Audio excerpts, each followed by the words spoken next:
Chers amis téléspectateurs, téléspectatrices, auditeurs et auditrices de Barika Sira TV, chers internautes, bonjour.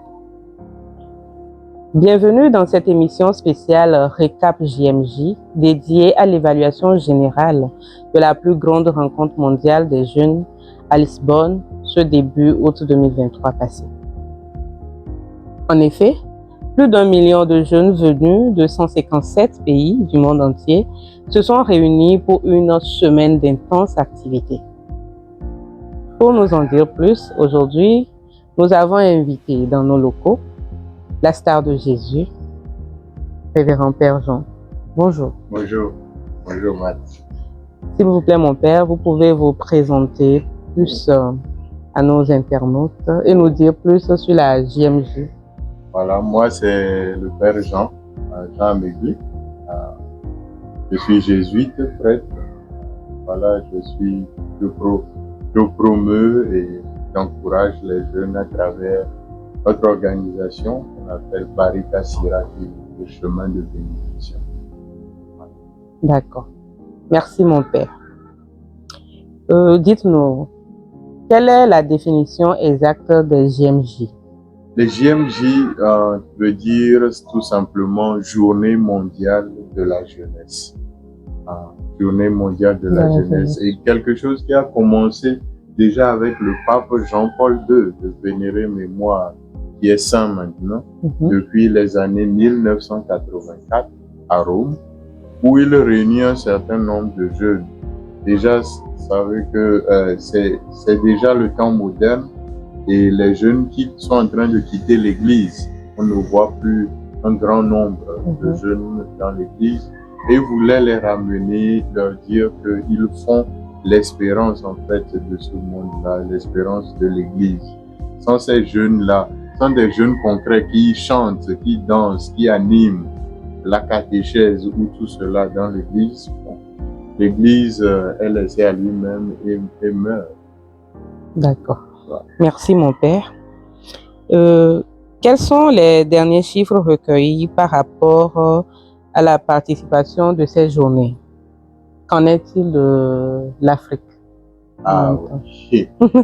Au dernier chiffre, les JMJ, c'est d'abord, bon, bien que ce sont des journées spirituelles, il faut de l'argent pour pouvoir organiser les JMJ, des millions d'euros. Les chiffres ne sont pas totalement exacts, tout le monde sort des chiffres, mais il y a plus de 110 millions d'euros qui ont été mis pour pouvoir organiser en fait ces JMJ. Les JMJ, c'est pas une seule journée, c'est toute une semaine, pour ne pas dire 2 semaines. Il y a la semaine pré-JMJ et la semaine JMJL. Et donc, pour faire tout cela, donc ça s'est passé à Lisbonne, au Portugal. Et pour faire tout cela, on a dépensé. Mais aussi, ceux qui viennent participer, ils donnent une certaine participation.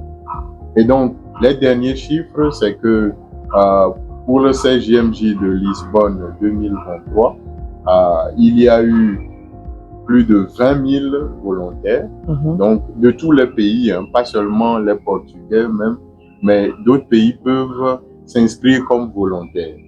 Et il y a eu, bon, quand même jusqu'au 1er août, les chiffres donnaient 354 000 inscrits, jeunes inscrits sur leur site, le site officiel.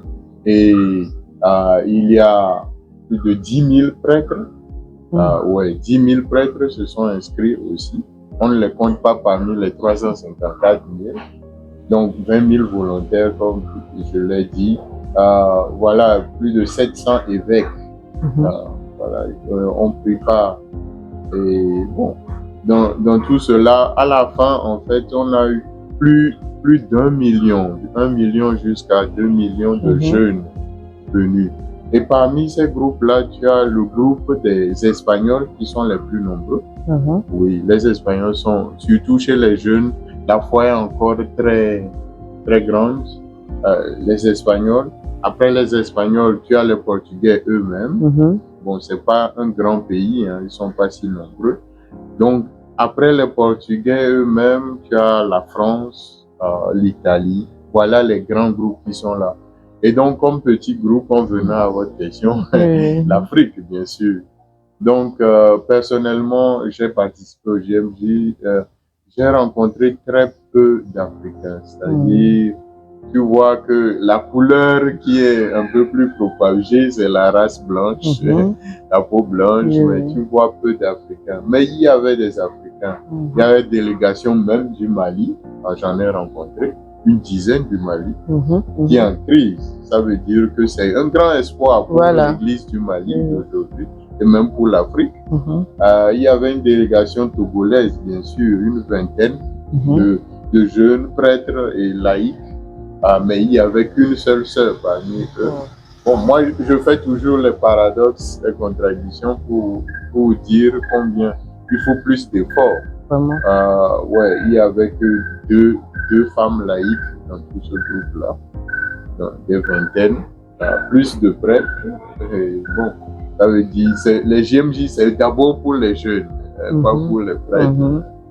Et bon, donc j'ai rencontré, oui, des Sud-Africains, des Zimbabwe, Zambie, ouais, Côte d'Ivoire, quelques-uns, bon, et quelques-unes aussi. La Côte d'Ivoire était là. Bon, voilà, les autres pays, presque tous les pays en fait de l'Afrique étaient représentés, mais c'est simplement que le nombre était très peu.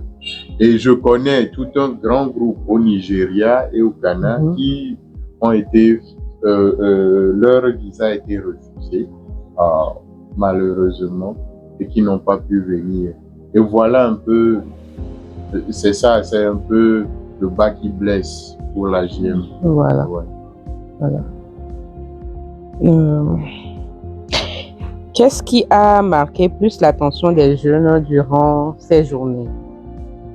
Durant ces journées, donc, bon, pour un programme général ou pour montrer un peu ce qui se passe, c'est comme un grand festival de la jeunesse. Et donc, pour occuper les jeunes, c'est pas seulement la prière. Voilà. Les gens croient que c'est beaucoup plus la prière, mais c'est pas seulement la prière. Il y a beaucoup d'activités. Les jeunes, c'est beaucoup de choses qu'il faut mettre en place. Donc, il y a plus de 600 artistes qui ont été invités. Et donc, il y avait des concerts de musique ici et là, ouais, presque dans différentes parties de la ville. Puisqu'il y a plus d'1 million de jeunes qui ont convergé vers toute une petite ville qu'on appelle Lisbonne, il ne faut pas les mettre tous ensemble dans le même lieu. Il faut les dispatcher. Donc, il y a des activités dans toute la ville. Donc, des théâtres, il y a même de petites compétitions sportives à la plage, le volleyball, le foot, à la plage même. Tu as des théâtres, danse et autres aussi. Donc, et que les jeunes pouvaient participer et tout cela.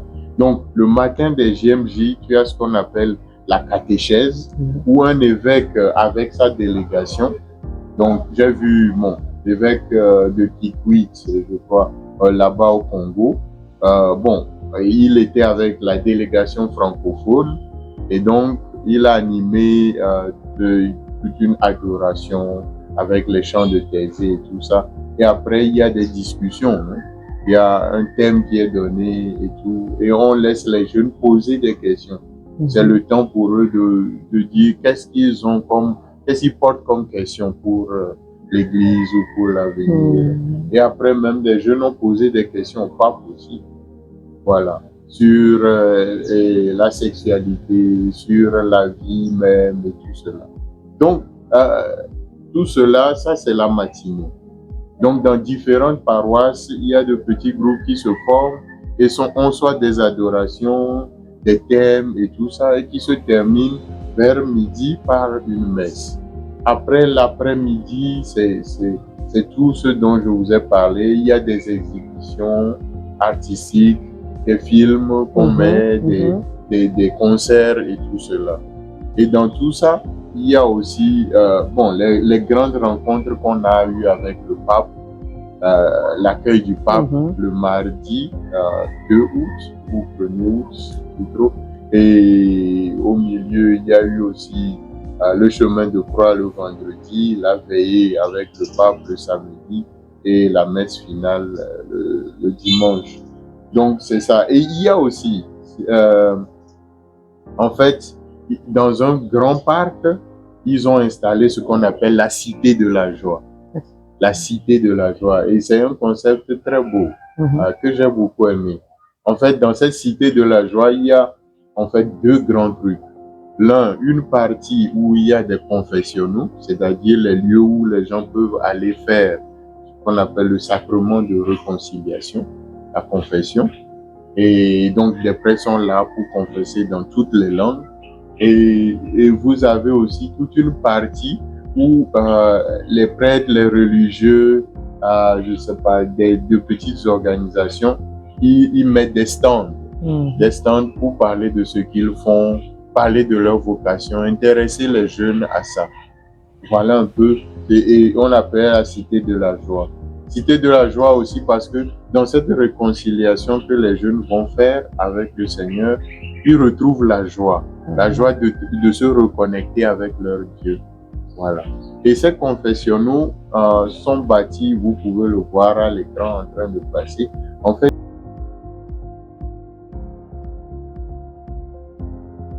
sont bâtis par des prisonniers. En fait, oui.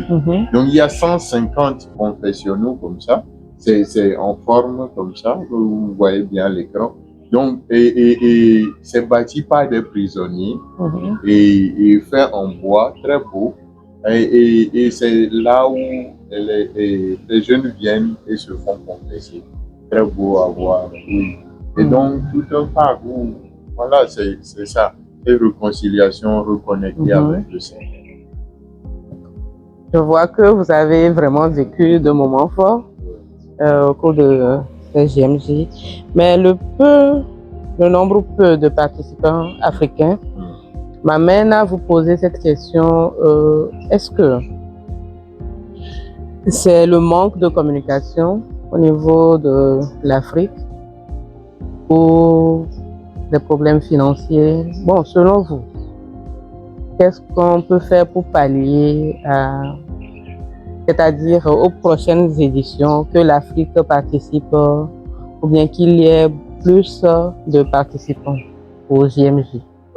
Première chose, je pense que c'est toute une stratégie qu'il faut mettre en place. À quand l'Afrique? D'abord, oui, d'abord aussi, pour que l'Afrique participe plus. D'abord, les jeunes doivent comprendre que ils doivent penser, déjà on doit penser 2027, pas quand 2026 arrive, mais déjà maintenant, dès 2023. 2027 c'est en Corée, ce sera en Corée, forcément pendant les vacances, parce que là-bas c'est aussi la chaleur pendant les vacances, pour qu'il n'y ait pas trop de pluie. Donc, déjà penser cela et économiser, ça c'est la première chose. Il faut de l'argent pour voyager et il faut le faire. Soit en tant que groupe, on se dit, ok, 3 ou 4 personnes se mettent ensemble et disent, ok, nous allons envoyer 2 au JMJ. Voilà. Et les 4 cotisent ensemble.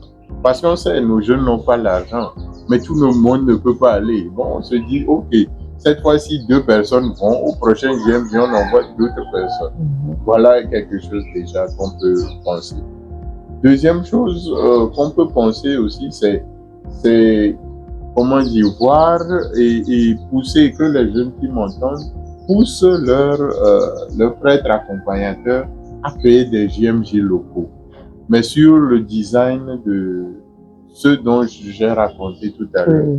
Pas forcément des temps de prière, mais des temps de rencontre. Imagine si on mettait les jeunes de Côte d'Ivoire, Togo, Bénin, Ghana ensemble, les gens ne seront pas intéressés, ils seront intéressés, très intéressés. Donc, poussez vos accompagnateurs à faire pareil, mais aussi pensez la stratégie de cotisation pour pouvoir permettre à certains d'y aller.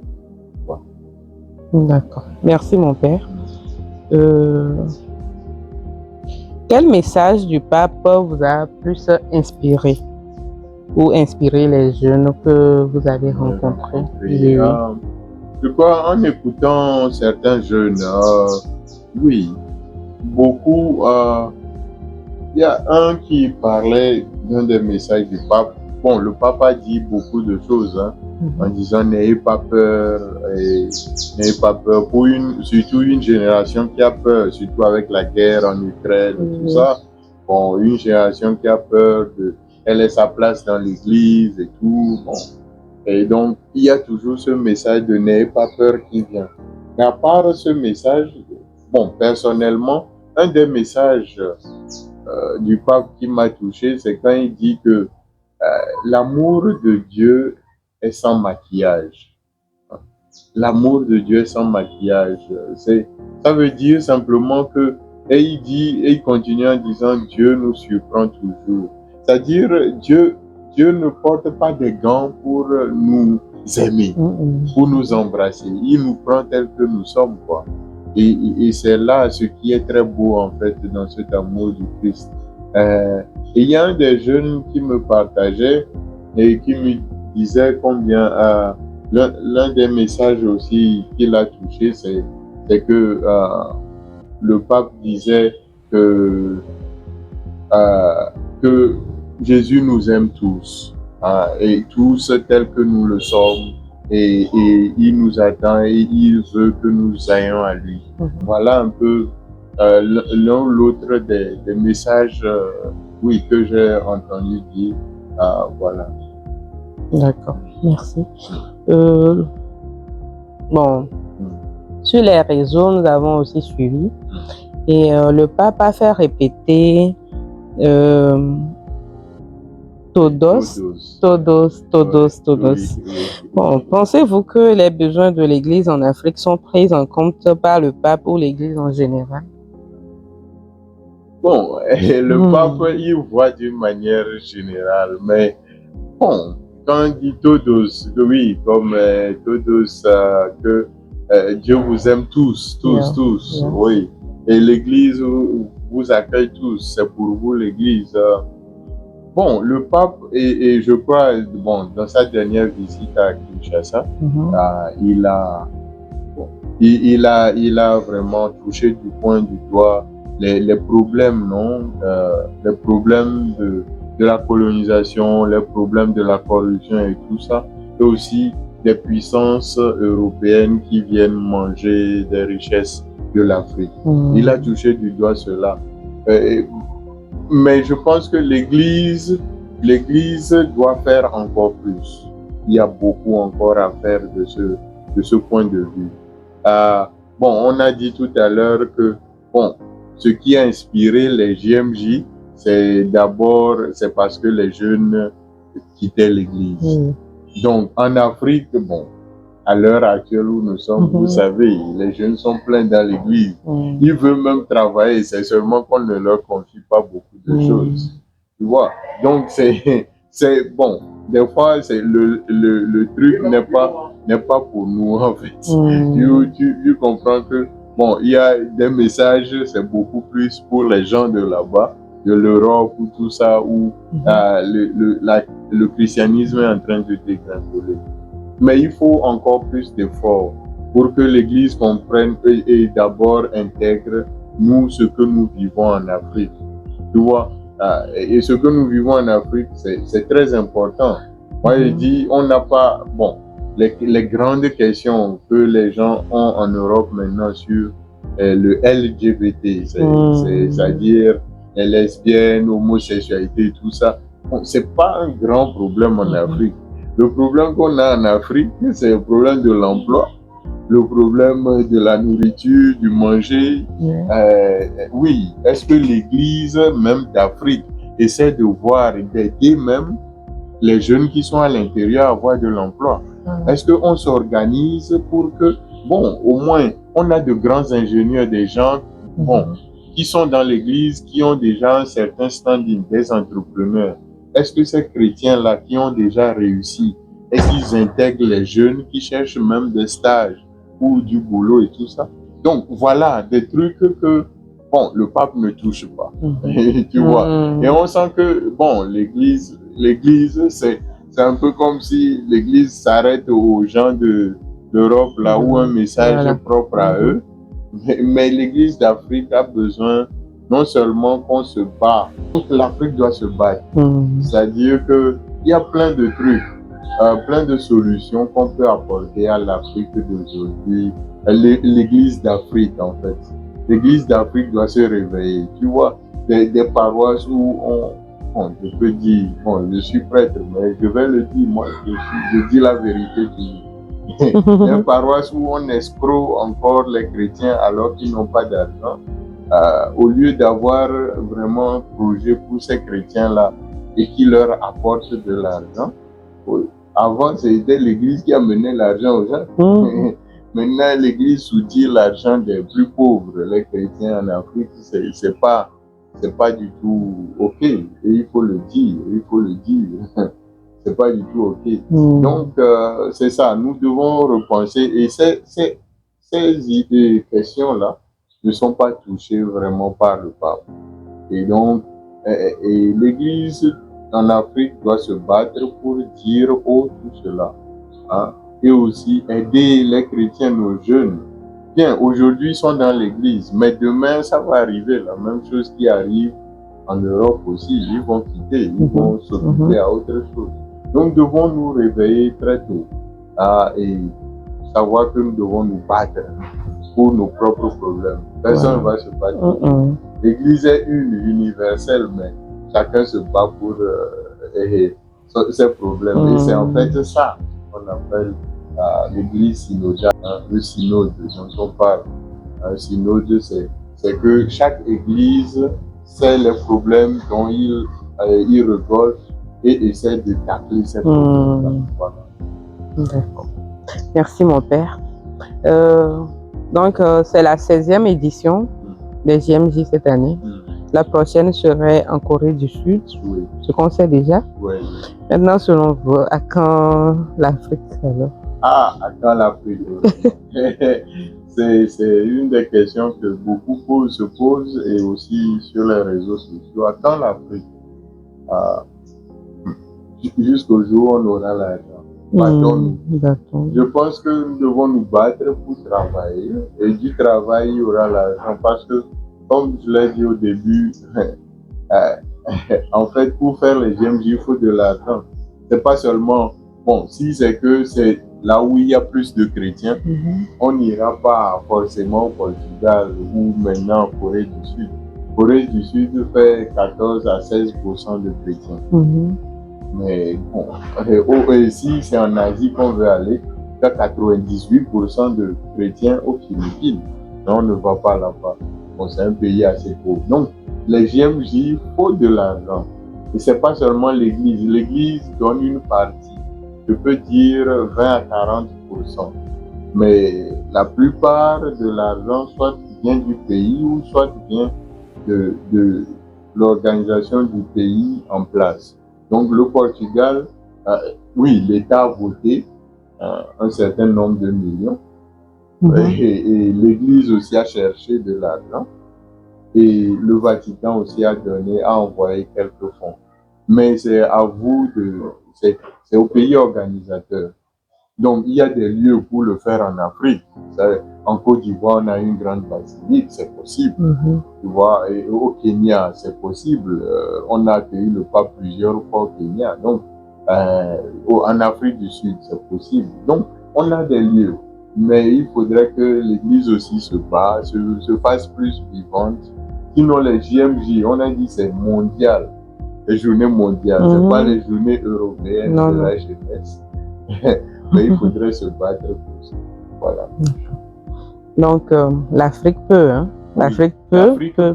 bien sûr. Mais nous L'Afrique retenons qu'il faut se battre. Il faut se Il faut battre. se battre. Et même, pourquoi pas commencer par quelque chose déjà au niveau continental. Tu vois? C'est-à-dire, il faudrait montrer aux gens, si par exemple, tu veux accueillir le président de la République, montre aux gens que tu peux déjà accueillir le maire, tu peux accueillir un ministre, Voilà. et le président viendra, n'est-ce pas? Voilà. Je pense que c'est un peu ça. Donc, il faudrait que, bon, déjà au niveau régional, on commence quelque chose. Bon, on dit, ok, CEDEAO, ok, on peut faire un GMJ CEDEAO, ou journée CEDEAO de la jeunesse, pourquoi pas. Et de là, l'Afrique. Et de l'Afrique, on va dire journée mondiale de la jeunesse ici en Afrique. D'accord. Voilà. Merci mon père, votre mot de fin? Mon mot de fin pour les jeunes, c'est une expérience, vous voyez comme je parle avec passion, c'est une expérience très très profonde, très intéressante, le GMJ pour les jeunes. Et il ne faut pas se la raconter, donc il faut la vivre en fait. Et pour les jeunes, ne découragez pas. Moi, je ne parle pas de peur, je parle de courage. Ayez beaucoup de courage. Ayez beaucoup de courage. Et je crois le pape le dit aussi. Osez. Osez sortir de vous-même. Osez aller travailler. Et le travail va amener l'argent. L'argent va vous faire partir ailleurs, découvrir et faire beaucoup de réseaux. Parce que l'essentiel, c'est ça. Les GMJ, c'est un peu comme on dit le royaume des cieux qui se fait présent. C'est une préfiguration du royaume des cieux. C'est-à-dire, tu vois les peuples de toutes races, langues, peuples et nations qui sont regroupés dans un même lieu à servir le Seigneur. Donc, n'hésitez pas, ayez beaucoup de courage, continuez dans ce que vous faites et soyez toujours bénédiction là où vous êtes. Voilà, merci. Merci mon père. Merci beaucoup Marthe. Merci beaucoup. Voilà. Chères téléspectatrices, nous sommes à la fin de cette émission spéciale. Merci de nous avoir suivis. Et le message est passé, mon père. Oui. Le message est passé. Donc, vivement que les journées mondiales de la jeunesse puissent s'organiser en Afrique. Nous mettons tout dans les mains du Seigneur. Restez scotchés pour plus d'amples questions. Vous pouvez nous laisser vos commentaires, vos suggestions sur nos pages. Au revoir, shalom. Alors, bye. Bye.